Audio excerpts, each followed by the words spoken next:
Unorganized lahar kamung samung tangnai rokni hoda katimung kerong snamnani tai Bharatiya nei Sanghita ni 106 ni এক তাই 2 darano rosanani tai Motor Vehicle Act 2019 ni lebar ni chasamung no rubui tai bo samphine ni sanmung no khoboi snamung rekamung katimung tai samung tangjanai rokni চবানো তেব ক্রাক খাইনা বাগে 24 March 2025 Delhi চলো অভিযান নখাপুরি বড় রগ্ন তিনি রেলে খাই আওয়াইমু ফুরুকা সিআইটিইউ তাই এআইআর টিডব্লিউএফ ও লাহার চাইয়া হিমবত খাইমানি হিমবতগ তংখা সিআইটিইউ নি নেতা মানিক দে তংখা জুদা জুদা বদলনি আদং রক তাই all India road transport Workers Federation Tripa Bedek ni jodoh tangkra dong rok. Sampai tiga sana. Workers Federation আহত সুগতবা দাবিতে আজকে সরকারের উদ্দেশ্যে এখানে একটা বড় মিছিল অর্থাৎ শ্রমিকদের মিছিল তারা সংগঠিত করবে। All India road transport workers federation ভারতবর্ষের অন্যতম এবং সর্ববৃহত্তম একটা সংগঠন, বিশেষ করে পরিবহন শ্রমিকদের। সারা দেশে 10 কোটির উপর পরিবহন শ্রমিক কর্মরত, কয়েক কোটি গাড়ি চলাচল করে হালকা যান থেকে ভারী যান পর্যন্ত। এখনো দেশে ভারতবর্ষে গ্রাম শহরে যোগাযোগের সবচেয়ে বড় মাধ্যম হল মোটর পরিবহন এবং আমাদের নিত্য প্রয়োজনীয় সামগ্রী এক প্রান্ত থেকে আরেক প্রান্ত পৌঁছে দেওয়ার দায়িত্ব হল পরিবহন শ্রমিকদের। এই বৃহত্তম পরিষেবার দায়িত্ব পালন করছেন পরিবহন শ্রমিকরা, কিন্তু তাদের জীবন জীবিকা, সমাজ, দেশ, মানুষের জন্য সারাটা জীবন তারা পরিশ্রম করে যাচ্ছেন, কিন্তু তাদের জীবন জীবিকা আজকে সমস্ত দিক থেকে আক্রান্ত। তাদের বেতন ঠিকমতো মিলে না, কোনো ভাতা মিলে না এবং তাদের চিকিৎসার জন্য কোনো ব্যবস্থাপনা নেই। এবং যারা বাড়ির সঙ্গে বাড়ি থেকে বেরিয়ে গেলে 15 দিন 20 দিন পর্যন্ত বাড়িতে ফিরতে পারেন না, বিশেষ করে যারা ট্রাক চালান। এই যে শ্রমিকদের দুর্বিষহ জীবন যাপন, রাষ্ট্র এবং সরকারের কোনো দায়িত্ব নেই। সরকার এবং রাষ্ট্র এটা নিয়ে ভাববে না। দেশ স্বাধীন হয়েছে, বহু বছর হয়েছে, দেশের মানুষের স্বার্থের বিরুদ্ধে বহু আইন তৈরি হয়েছে, কিন্তু এই পার্লামেন্টে দীর্ঘদিন ধরে যেটা লড়াই করছে যে জাতীয় ক্ষেত্রে পরিবহন শ্রমিকদের একটা ন্যূনতম মজুরি হওয়া উচিত, যেটা গোটা দেশের লাগু থাকবে। আজও ভারত সরকার মানে সেন্ট্রাল গভর্নমেন্ট এই দাবি তারা মেনে নেননি, এটাকে কার্যকরী করেননি। রাজ্যগুলোর ক্ষেত্রে যে মজুরি নির্ধারণ করা আছে এটা বাস্তবের সঙ্গে সঙ্গতিহীন, এতে সংসার চলে না, ছেলে মেয়েদের পড়াশোনা করাতে পারেন না। কাজে আমরা চাই মজুরি যা এখন পাচ্ছেন এটা কয়েক গুণ বাড়াতে হবে, নতুবা তারা জীবন জীবিকা বাঁচবে না। জিনিসের দাম বাড়ছে আর উল্টো দিকে মজুরি কমছে।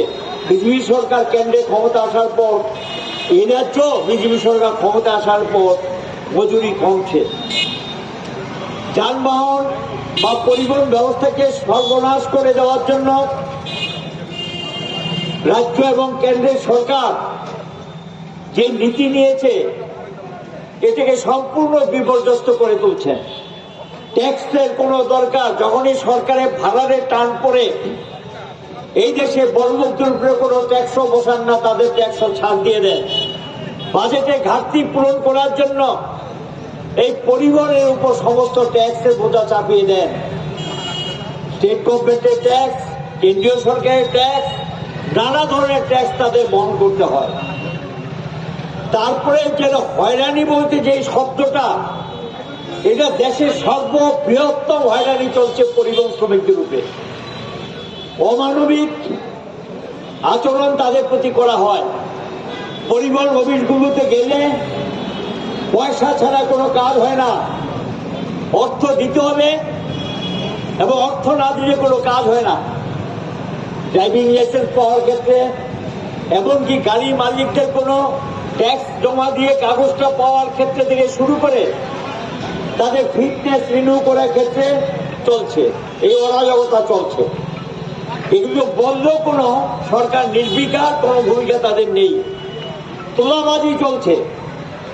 আর সঙ্গে সরকারের যখন টাকার প্রয়োজন, ভাড়ারে যখন টান পড়ে, তখন গিয়ে পরিবহন আটকাও এবং তাদের থেকে টাকা তুলো।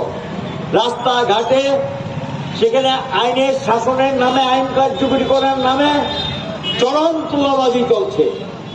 এবং একটা গাড়ি যদি এই আগরতলা থেকে ধর্মনগর রওনা হয়, 15 থেকে 20টা জায়গায় গাড়ি থামিয়ে তাদেরকে সব কাগজপত্র ঠিক আছে, সব ঠিক থাকলো, একটা নির্দিষ্ট পরিমাণ টাকা তাদের দিয়ে যেতে হয়। প্রতিবাদ করলেই কোনো একটা কিছু বের করে তাকে সেখানে লকআপে ঢুকিয়ে রাখে। মালিকরা এরা ব্যবসা বাণিজ্য করবে, এরা যখন গ্রেপ্তার হয় কোনো দায়িত্ব মালিক গ্রহণ করতে চান না। আর এখন তো গোটা দেশে আরেকটা কাণ্ড শুরু হয়েছে, নেশাদ্রব্য পাচার, বেআইনি দ্রব্য পাচার, এগুলো বিভিন্ন ট্রান্সপোর্ট এজেন্সিগুলো যুক্ত, যারা শাসক দলের লোক তারাও যুক্ত। এগুলো তারা গাড়িতে ঢুকিয়ে দেন, সেই গাড়ির ড্রাইভার জানেনও না এটা কি মাল, কোথায় যাবে, কি পৌঁছবে, প্যাকেটের ভিতর কি আছে, এটা ড্রাইভার জানেও না।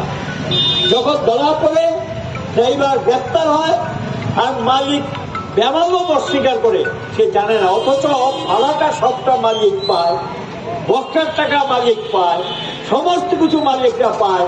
আর সেই শ্রমিকরা জেলে পুড়ে মরছে, তার খবর রাখে না, তার পরিবারের খবর রাখে না।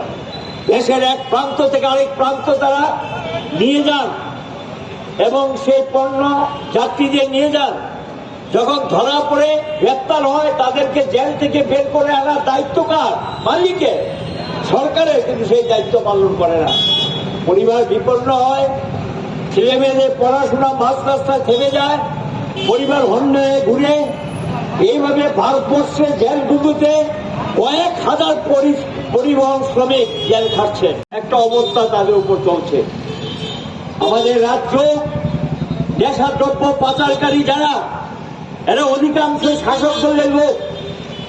তারা কয়জন গ্রেপ্তার হয়, অধিকাংশ ক্ষেত্রে সেখানে ধরা পড়লে গাড়ির ড্রাইভারদেরকে গ্রেপ্তার করে জেলে ঢুকিয়ে দেওয়া হয়, তাদেরকে ছাড়িয়ে আনা, তাদের পরিবার দেখার দায়িত্ব নেয় না। কিন্তু সেই যে মালটা ঢুকিয়ে দিলেন গাড়িতে, এই টাকাটা সবটা পাবেন এবং এই সমস্ত বেআইনি দ্রব্যের টাকা পাবেন যারা এগুলি ঠিকাদারি করেন বা যারা এই ব্যবসার সঙ্গে যারা, তারা। পুলিশ সেখানে যথোপযুক্ত তদন্ত করে এর সঙ্গে যুক্ত যারা, তাদেরকে গ্রেপ্তারের ভাবনা চিন্তা করেন না। এই অরাজক অবস্থা চলছে, এটারই প্রতিবাদ আমরা করছি এবং এটার বিরুদ্ধে কথা বলছি, শুনতে চায় না।